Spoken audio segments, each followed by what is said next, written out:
having held presidency this year, one has to cooperate and ensure that the real conversations on the impact of climate change really take place.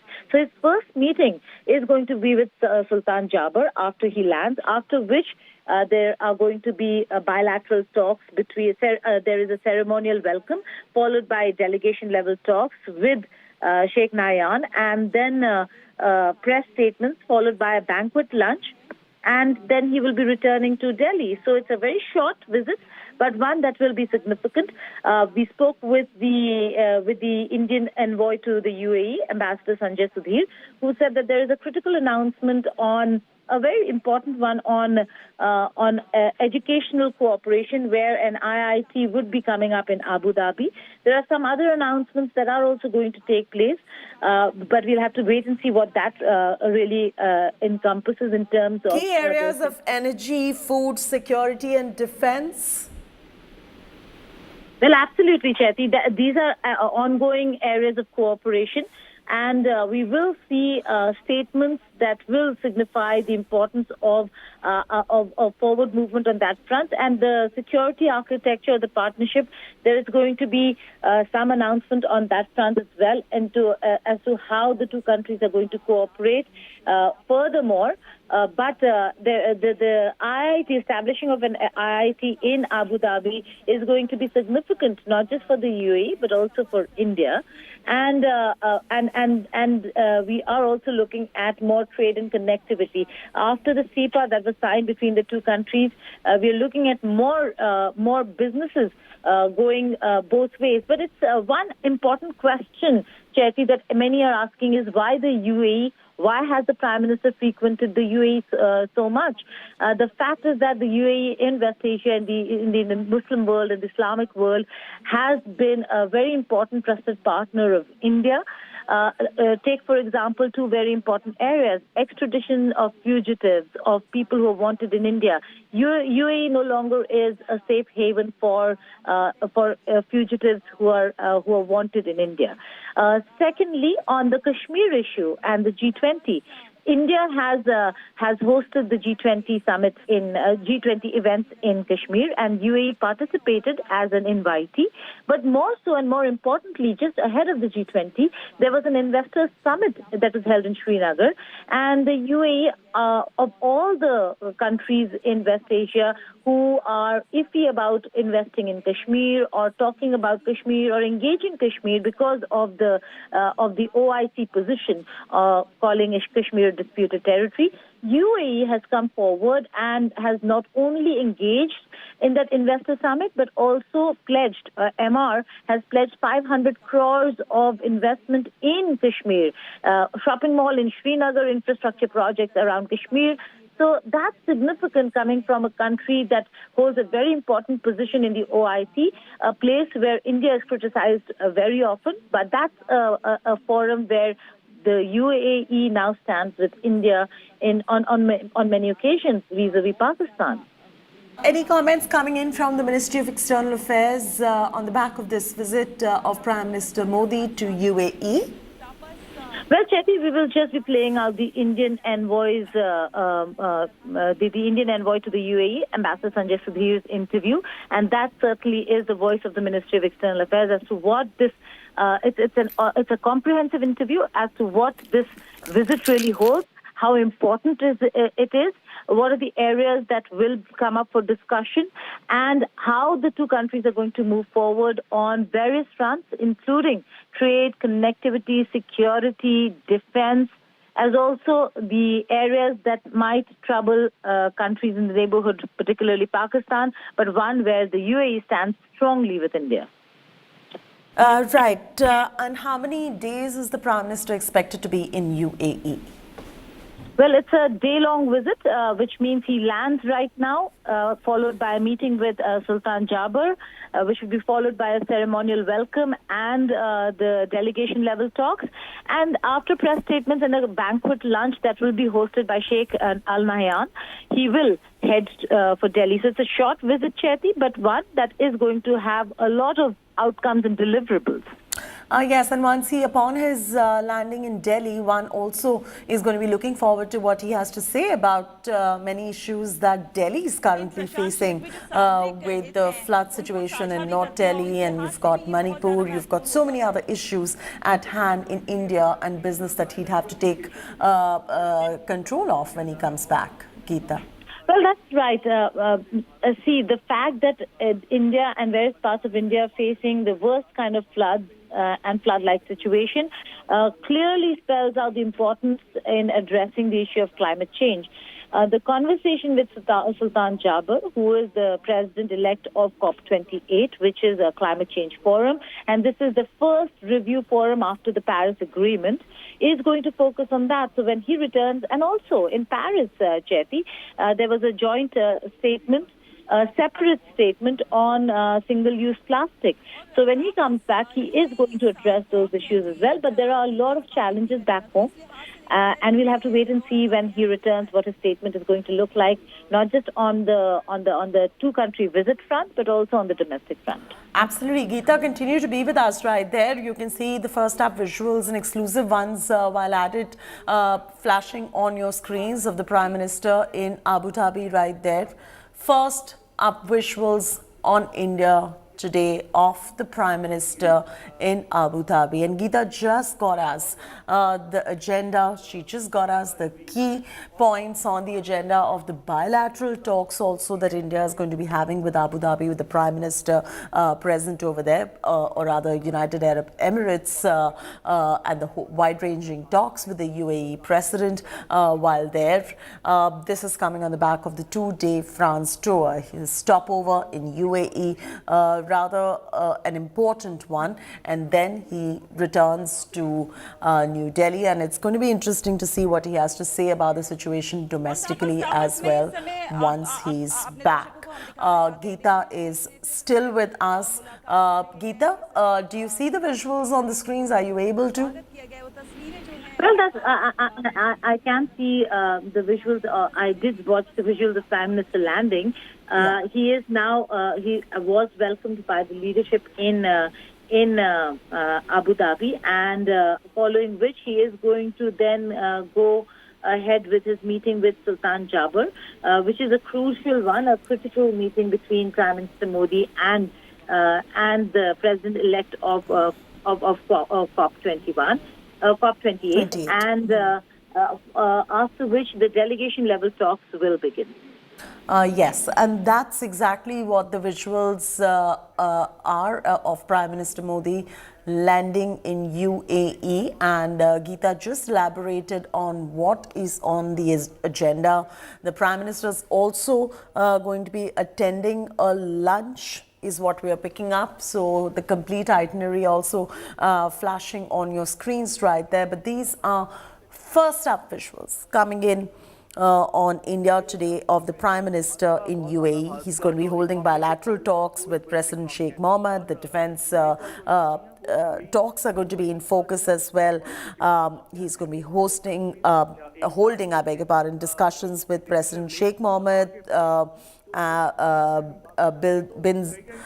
He's going to be focusing on strengthening bilateral ties in various sectors, security, food, energy, defense. We're getting you all the details, and Geeta's bringing us all the details as well of the two countries and how they're going to be taking forward the bilateral ties in these areas that we just spoke about. There has been a exclusive conversation with the MEA as well that Geeta has done, which we will play out in moments from now.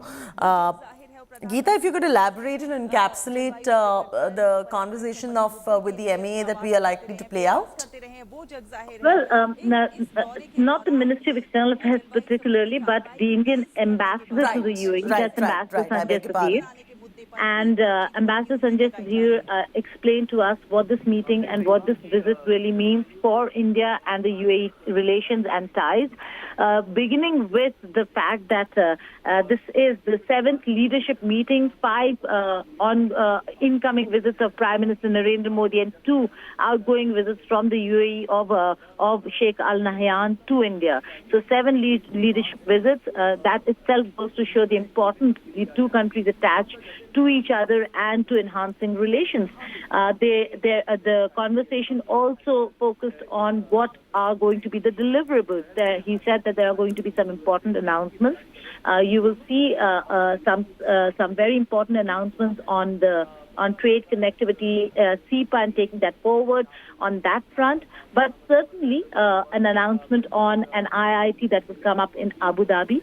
The meeting with Sultan Al Jaber, who is the president-elect of COP28, and also is the chief executive of the Abu Dhabi National Oil Company, because of which there has been a lot of criticism of him being a part of COP28 and climate change. Is conflict of interest, is something that India's messaging with that first meeting is about the fact that this is an important meeting. It is an important year for the United Arab Emirates, which is going to host the Climate Change Summit. And that's why the first meeting is going to be with Sultan Al Jaber, following which there are going to be the official welcome ceremony and the delegation level talks between the two countries. And Ambassador Sudhir talking about not just the importance of that, but also how significant UAE has become for India in the Islamic world. The people-to-people exchange, remittances that come from the UAE into India. There are many Indians who are working in the UAE. So this is a very important part of the conversations between the two countries, and that certainly will remain the focus. He also mentioned and spoke about how there have been so many policies for India within the United Arab Emirates, that there are businesses that are shifting based from various other countries, Indian businesses, and moving to the UAE. The golden visa that was introduced for Indians has been availed by a lot of Indians, and is a promising policy for the two countries, where Indians now can move to the UAE and start working there without any hassle, ease of doing business. So all these areas were discussed, but the security architecture, defense cooperation, climate change cooperation, and particularly the fact that UAE has taken a policy position on Kashmir is something that really helps India when it comes to India's position at the OIC, as also in the Islamic world. Absolutely. We also have Raju Nagarajan, who is a senior journalist, who is joining us. Raju, if you could give us a little bit of a perspective on the India's West Asia strategy that UAE is going to be holding key to how UAE's, I beg your pardon, will be holding key to India's West Asia strategy on the back of this visit of the Prime Minister in UAE. He occupies a very pivotal position in this issue because of the long and very deep relationship it has had with India. And right now, since Mr. Modi came to power, this has been his 5th visit, and there are 2 key partnerships that were signed between the two countries. One is the Comprehensive Strategic Partnership. The other one is the Comprehensive Economic Partnership Agreement. The first one anchors the strategic national interests and sets out a roadmap for them. The other one drives the economic growth of both countries in a beneficial way. Can I go on?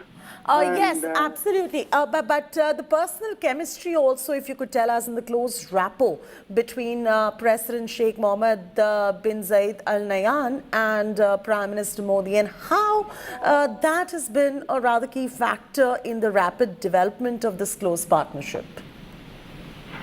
Yes, right from the beginning, they have found a mutual understanding of each other's, how do you call it, thinking, a kind of wavelength that they found for themselves that was mutually understandable and lead to working relationships that have practical implications. And Mr. Modi, as I said, has been here several times before, and the UAE's President Sheikh Mohammed bin Zayed Al Nahyan has been to India two times at least, and he was, I think, the guest of honor at one of the Republic Day parades. Yes. Go on. And this kind of relationship underpins the entire strategy that UAE and India are planning or are implementing at the moment in a long-term way. UAE is kind of a bridgehead for India's relationship in trade and commerce with not just the GCC but also African countries, which has a huge market there. I believe that the bilateral trade has grown to about $85 billion in FY23, and that has made UAE India's third largest trading partner. So if you could tell us a little more about the trading ties that we share with the UAE, and with this meeting, how India would benefit going forward. Yeah, for a long time, India has always been in the top 2 or 3 countries in terms of trade partnership, trade volumes, trade values with the UAE. What is driving it to higher levels now is this comprehensive economic and partnership agreement, CEPA, they call it. It's similar to what India is currently negotiating with the UK. What the UAE is offering under this, and the way they have shaped this CEPA between the UAE and India, is that 90% of export products and 80% of lines of trade between the two countries will be duty-free. It is huge, and this is likely to rise to 97% and 99% in the coming years. Right now, since the CEPA agreement was signed last year in 2022, the trade has already hit $50 billion from $40 billion. And the target of $100 billion by 2027 is likely to be overtaken much before that time. You're talking about bilateral trades in good to about $100 billion in 5 years, I'm guessing. And what about the trade in services? To services, of course, you know how they work, because India has a lot to offer, and the UAE is a market open to all kinds of services, and Indians dominate this region here. And it ranges from financial advisories to trade, of course, then logistics, which is a huge area of growth nowadays. And beyond that, we have the people-to-people relationship, which has been growing over the decades. Has CEPA really increased employment opportunities? How is CEPA benefiting? It should, actually, on both sides, if you look at it. UAE's investments on both sides has been increasing. Indian businessmen are increasingly investing in FDI projects in UAE, and UAE companies are already well established in India and expanding, investing in several billions of dollars. Right. Raju, continue to be with us. Our Foreign Affairs editor is also with us. Geeta, you follow this rather very closely, and I'm sure you heard what Raju Nagarajan has said vis-a-vis CEPA and many other key points that he just mentioned. How would you read, as somebody who tracks this day in and day out, the personal chemistry, the rapport between Sheikh Al Nahyan and Prime Minister Modi? Well, the fact that the leadership meetings have taken place in on so many occasions, and also the fact that India has invited the UAE as a special guest for the G20 clearly shows the importance that the two countries attach to the relations. But like Nagarajan was saying, it's not just about the trade and enhancement of trade. Both countries are looking at each other as an extension of the neighborhood. In the neighborhood first policy, we look at the immediate neighbors and in the region. But if you just look a little beyond, it's the UAE that's one of the most important and critical partners in the region. And that's how India is treating the United Arab Emirates and enhancing cooperation. And in that, leaders do play a very important role. Apologies about the interruption right there, but I'm compelled to take a very short commercial break here on this broadcast, on these visuals that are coming in. Geeta will continue to be with us, as will Raju, and we'll continue to get a perspective from them on this visit. But for now, a short commercial break.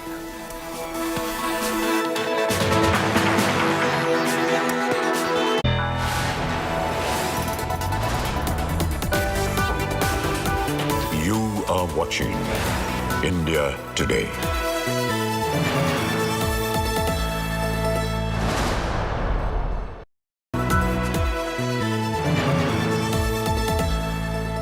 How many more lives? How many more houses? How many more vehicles? How many more villages? And will nightmare drowns the north? India Today reports from every spot. There are small children who are living in these houses, and this is the national capital we are talking about. Each and every household, that's what we can see. The holy shrine that saved Mandi from a disaster. We report, we demand, we fix accountability. Maximum reporters, maximum coverage, monsoon mayhem.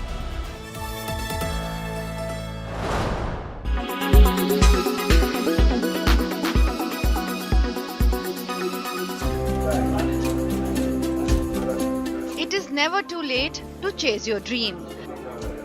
Anil Kumar Mishra took to art late in his life, but what started as a hobby has become a passion over the years.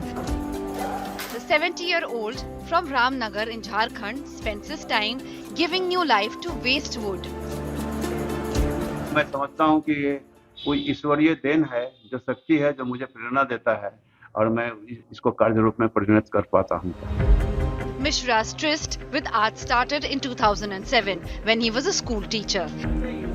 गांच है बहुत पुराना, हजारों साल पुराना गांच है, जिसमें बहुत सारे दीमक खाए हुए हैं, बहुत टिड्डा रहते हैं सर. और उसी गांच का टुकड़ा से एक प्रेरणा जगी हमको, और उसी गांच के टुकड़ा से मैं एक बर्ड का भाव आया और मैं उसमें क्रिएशन का शुरुआत वहीं से हुई. In the beginning, not everyone was his fan. मुझे तो काफी बुरा लगता था, कभी कोई लड़ाई झगड़ा हो ही जाता था कि पुराना लकड़ी क्यों लेके आ रहे हैं. लकड़ी लाके जब इकट्ठा करना शुरू किए तो थोड़ा हो जाता था झगड़ा. जब बनाना शुरू किए तो जब पूरा बनने लगा तब बन के फिर बहुत अच्छा लगने लगा. अब तो खैर जान गए तो अब कोई बात नहीं. Now his family and friends bring the raw materials for him. Support मुझे वो अगर गवर्नमेंट की तरफ से कुछ मिलता तो मैं और इसको आगे बढ़ा सकता हूँ. Mishra has won many prizes for his art. He has created more than 1,000 sculptures. With Rajesh Verma in Ramgarh, Bureau Report, India Today.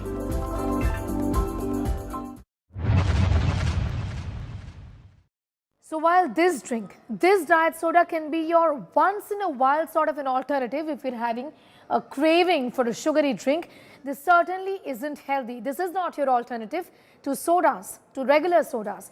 Diet sodas have their own set of problems. So if you feel like having a nice drink, go for the old-fashioned drinks. Have water, have milk, for example, also fresh fruit juices, not the ones that come in a Tetra pack. The other problem here is aspartame. Diet sodas contain this ingredient associated with anxiety. The US Food and Drug Administration approved aspartame as a sweetener in the year 1981. When consumed, aspartame becomes aspartic acid. When consumed, aspartame can have the potent effect on the central nervous system, says the study. Now, this study that followed more than 1 lakh adults for about a decade is among the largest to date to identify cardiovascular health problems associated with sugar substitutes. Overall, artificial sweeteners were associated with increase in cardiovascular disease. There have been question marks about safety of artificial sweeteners since the beginning, and there were some studies which show increased cancer with the saccharin, and subsequently number of other studies have been done which show that there may be some risk. But overall, if you take artificial sweeteners in limited amount, once a day or maybe twice a day for a limited period of time, it is not going to do any harm. But recent data show that if it is taken for a prolonged period, they increase risk for heart disease as well as stroke. So if white sugar is completely out, artificial sweeteners not your best option, what must be your alternatives then? The best replacement of refined sugars are dates, jaggery, honey, dried fruits like dried apricot, plum, peaches, figs, and many more.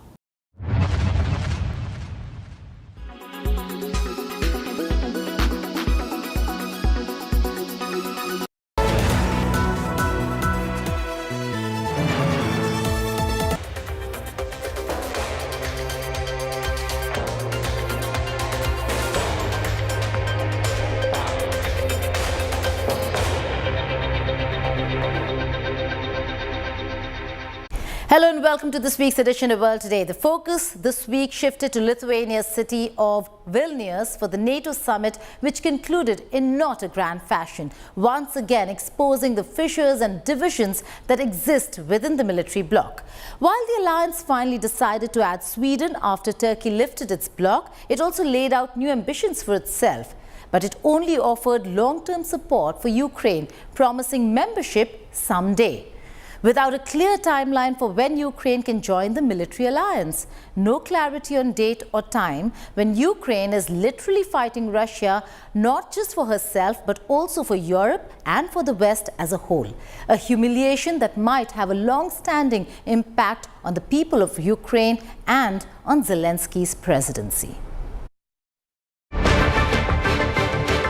NATO member states and their special guest from the Indo-Pacific region attended the two-day NATO summit in Lithuania.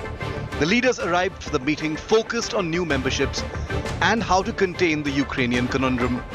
Although President Zelensky was welcomed by NATO for the first time as an equal, he wanted full membership. But that, NATO has made clear, is impossible while Ukraine is at war. From now on, NATO and Ukraine will meet in the Council to discuss and decide as equals. This is a significant step to move Ukraine closer to NATO. I also welcome the major new announcements of military support made by NATO allies at this summit. Allies have already provided tens of billions of dollars in military aid to help beat back Russia's invasion. Ukraine's future is in NATO, said NATO Secretary General Jens Stoltenberg, but added that the war-torn nation will have to meet with conditions laid out before applying for full membership. A clearly frustrated Volodymyr Zelensky tweeted that NATO allies were showing Ukraine disrespect by changing wordings of the joint communique without Ukraine being in the room. And I'm really honored to welcome in our midst our dear friend Volodymyr Zelensky, President of Ukraine. Welcome to you, Volodymyr. It's great to have you here. The outburst was certainly last minute, coming less than an hour before the 31 NATO leaders were due to sign off on the final summit declaration on the topic. You've done an enormous job. You have a lot more to do, I know, and I just think that, we're going to make sure that you get what you need. And I look forward to the day when we're having the meeting celebrating your official membership in NATO. It turned out to be a communique that did not spell out a timeline by which Ukraine could join, nor a list of conditions it would have to meet, nor even extend an invitation to join at an unspecified future date once the war with Russia is over. But Ukraine did score aid from other countries and received military aid and assurances from all members of the G7 to continue with military and economic aid long term, an agreement to start a training program for its pilots on Western F-16 jets with the help of 11 countries. $770 million worth of military aid package from Germany. Following similar announcements from Britain, French President Emmanuel Macron said France will start supplying long-range Scalp cruise missiles to Ukraine, a move slammed by the Kremlin. We consider this decision to provide security assurances to Ukraine a mistake. By providing security guarantees to Ukraine, they encroach the Russian Federation's security. This is fraught with very short, medium and long-term negative consequences. The 2008 Bucharest conference promise has been put on hold indefinitely. At the coalition's conference in Bucharest, Romania, the allies had issued a declaration stating that both Georgia and Ukraine will become members at some point in the future. This week, our alliance must also decide how to respond to the request by Georgia and Ukraine to participate in NATO's membership action plan. Despite this and the passage of 15 years, Georgia and Ukraine have yet to join the NATO alliance. But Sweden did make it into the NATO, becoming the 32nd member after Finland became the 31st member of the Western Alliance in April. Sweden, whose bid to join the alliance had been stalled by Turkey, which lifted its objections at the summit meet. The actual authority to approve Sweden's NATO accession protocols is the Turkish Grand National Assembly, which is the representative of our national will. The lawmakers will follow the process closely as we do. I believe that we will see tangible progress from Sweden on the terms we agreed on. It's well known that Sweden, after 200 years of non-alignment, we seek common protection, but I also want all NATO allies to know that we also provide security, provide common security, and we are here for the long term. We are decisive in fighting terrorism, we're decisive in fighting organized crime, so I think Sweden has a lot to bring to the table as well. The summit also included a greatly expanded focus on China. However, there are divisions within NATO on how to approach China. Some European partners were less keen on embracing the United States' view of China as a competitor, preferring to keep avenues for cooperation open. But China remained unimpressed. Despite claiming to defend the rule-based international order, NATO has a history of violating international law and basic norms of international relations by meddling in the internal affairs of other nations, instigating wars, bombing diplomatic facilities, and killing innocent civilians. Some NATO members exhibit double standards and advocate for the formation of a nuclear alliance. The evidence suggests that NATO is in fact a destabilizing force.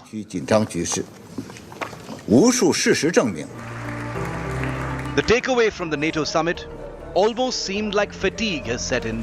Continuation of the war could spell disaster for the entire region. Most of Europe is seeking diplomatic solutions to the crisis. The UK's Defence Secretary Ben Wallace reportedly told reporters that they are not an Amazon-style delivery for weapons to Ukraine. While that has upset many, it certainly sets the tone and tenor for what Ukraine can expect in the coming days or the near future. Huge protests rocked several cities of Israel after Prime Minister Netanyahu's hard-right coalition adopted a bill which aims to give an upper hand to the government over the judiciary. Take a look at this report.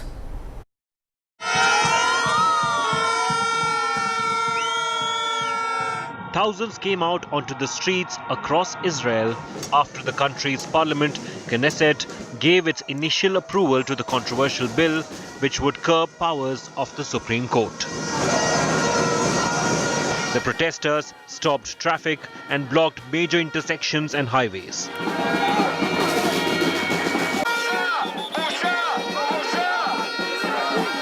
Protesters clashed with the Israeli police at the country's main international airport after they tried to block the terminal. I'm here to protest against what the government's trying to do to turn this beautiful, amazing country, democracy, into something totally different. I'm sure people that voted for them didn't realize exactly what the government's going to do, so I'm here to protest. This judicial overhaul faced criticism both at home and abroad. This forced Israeli Prime Minister Benjamin Netanyahu to call for a pause in March and allow talks. הזכות להפגין במסגרת החוק. The right to demonstrate in the framework of law is sacred for every individual and every sector, and we strongly condemn any violence against demonstrators from this side or the other. This right is reserved both to the opponents of the reform and its supporters. While the government has not considered restricting this right, it has requested to receive a report on what is the enforcement policy regarding violations of the law that infringe on the basic rights of millions of citizens and which are carried out almost on a daily basis during the demonstrations. But with two main opposition leaders, Yair Lapid and Benny Gantz, pulling out of talks, Netanyahu moved to pass the resolution. The bill was adopted in its first reading by 64 votes to 56. Earlier, Netanyahu had to dismiss cabinet member Aryeh Deri after the SC intervened on the ground of tax evasion conviction. The proposal over reforms would also give the government an upper hand in the appointment of judges. With Mahashweta Lala, Bureau Report, India Today. The Kremlin has confirmed that a meeting between Russian President Vladimir Putin and Wagner boss Yevgeny Prigozhin had taken place on the 29th of June. The meeting, which possibly lasted for about 3 hours, was also attended by commanders of the Wagner unit. The meeting took place after a mutiny by Prigozhin was halted after a deal was brokered by the Belarusian President Alexander Lukashenko. According to the Russian Defense Ministry, the Wagner Group is completing its handover of weapons to the Russian army. The ministry also said the mercenary group had transferred more than 2,000 pieces of equipment and over 2,500 tons of ammunition. Meanwhile, Russia's top general, chief of the General Staff, Valery Gerasimov, was shown ordering subordinates to destroy Ukrainian missile sites. This was his first appearance in public after the mutiny by the Wagner Group failed. In another footage, Defense Minister Sergei Shoigu was visible inspecting troops and overseeing training of newly formed units made up of contracted servicemen. This indicated that Putin has kept his two most powerful military men despite demands from Prigozhin to sack them over alleged incompetence in running military operations in Ukraine. Time to slip into a short break. On the other side, we have lots more coming up on World Today. Stay tuned.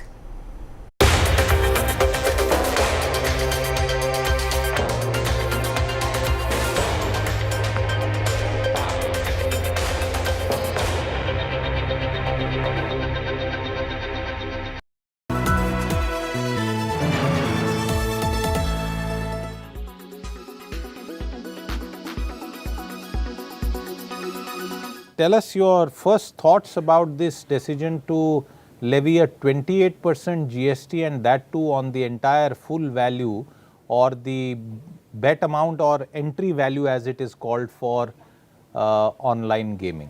Nitish. Yeah, sure. So this particular decision of the GST is in relation to the real money skill-based gaming, which has become very popular in our country and is the largest revenue driver in online gaming in India.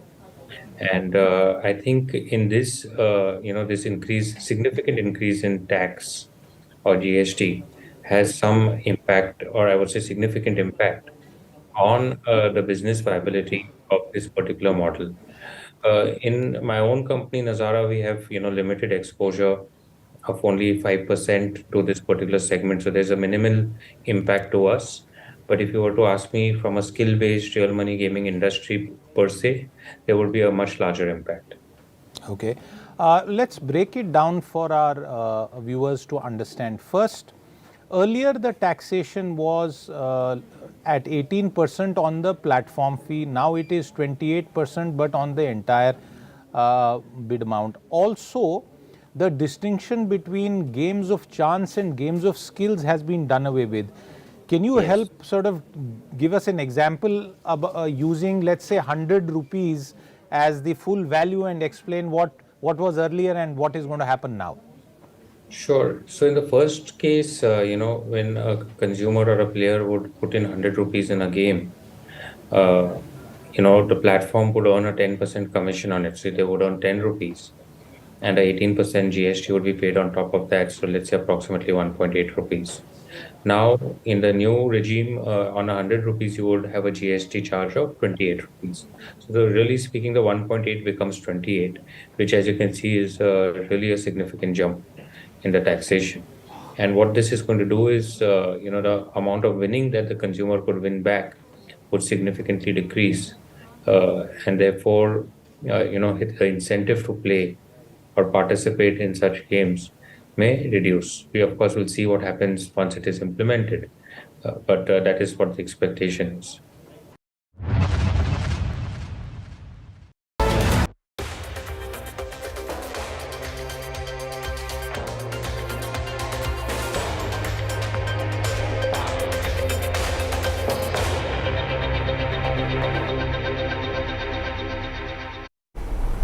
Welcome back to World Today. Now, people came out in protest in South Korean capital of Seoul as the UN's nuclear watchdog, the International Atomic Energy Agency, gave approval to Japan to release treated wastewater from the Fukushima nuclear power plant into the sea. Director General Rafael Mariano Grossi was greeted with protest during his visit to Seoul after concerns about food safety. Here's a report. Hundreds of protesters took to the streets of Seoul on Saturday over Japan's plan to discharge treated radioactive water from its tsunami-hit Fukushima plant. The protest comes as the UN nuclear watchdog chief's visit to South Korea, which aimed at calming fears. Rafael Grossi, Director General of the International Atomic Energy Agency, met with South Korean Foreign Minister Park Jin on Saturday. Park told Grossi that Seoul's consistent position was that contaminated water should be verified for safety and treated in a manner that complies with international law and standards. That's according to a statement from the ministry. Earlier in the week, the IAEA said that a 2-year review showed Japan's plans for the water release would have a negligible impact on the environment. South Korea's government has said it respected the IAEA's report and that its own analysis had found the release will not have any meaningful impact on its waters. Despite that, a ban on food and seafood products from the Fukushima region would remain in place. Threads, the Meta-based app, has seen a rapid increase in its followers. Many celebrities like singers Shakira and Jennifer Lopez, basketball players including Stephen Curry, creator Pharrell Williams and talk show icon Oprah Winfrey have also joined Threads. Here is a report. Let's do this. Welcome to Threads. That was the first post from Mark Zuckerberg as he launched his new rival to Twitter. Within hours, 10 million people had signed up. Those quick to join included celebrities like Kim Kardashian and Jennifer Lopez. Brands like HBO and Netflix also launched accounts within minutes. Threads looks pretty familiar. It's built around text posts of up to 500 characters, while users can also post pictures and videos up to 5 minutes long. It's all meant to take advantage of the chaos at Twitter since it was taken over by Elon Musk. And it has one big advantage. People can sign in with their existing username from Instagram, also owned by Meta. Since Instagram claims to have over 2 billion users, that could enable Threads to gain serious scale very quickly. It also benefits from Instagram's advertising system, meaning it could draw dollars away from its rival. Threads is available in Apple's App Store and Google's Play Store. Some new users were quick to predict Twitter's demise, but Zuckerberg advised caution.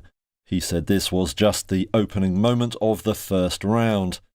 But the fight is definitely on. At least 8 persons were killed and several injured during protests in Kenya against the rise in the cost of living and the recently passed Finance Act. Opposition leader Raila Odinga urged Kenyans to take to the streets against the new tax hikes. Demonstrators threw stones and clashed with police in different Kenyan cities against the tax hike. Police fired tear gas in the capital, Nairobi, to disperse protesters and targeted Odinga's convoy. Some of the most intense clashes took place on the expressway linking Nairobi to its international airport. Protesters in the slums of Nairobi's Kibera have have been angered by President William Ruto's government, which according to them have let them down and failed to fulfill their election promises. Meanwhile, the Kenyan government says that the tax hikes, which include a doubling of the fuel tax and the